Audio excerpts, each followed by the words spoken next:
Hey guys, hi. In the previous episode, we left off with a question. If there are already so many religions, why do we need one more? Like I mentioned in the previous episode, different messengers of God appear in different time periods, revealing knowledge to help humanity advance step by step to a better civilization. Once upon a time, humans showed their absolute loyalty to their tribes. After that, the tribes united to maybe settle into villages. The villages united to to establish a city.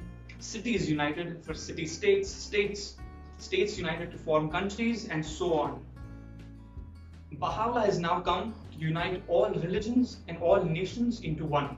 Years ago, when the Hindu scriptures told us that world is one family, we were too young to understand this meaning.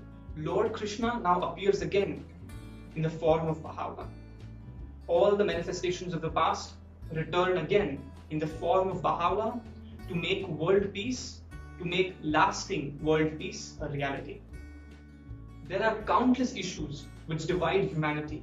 Many might even think that the idea of uniting all of humanity is an impossible task. However, Baha'is believe that nothing is impossible for God. Now in this generation, God has through Baha'u'llah revealed excellent knowledge that can satisfy every thirst, that can heal every wound, that can answer every question, and that can unite every soul. So if someone says, why one more religion? Why do I have to pass one more class?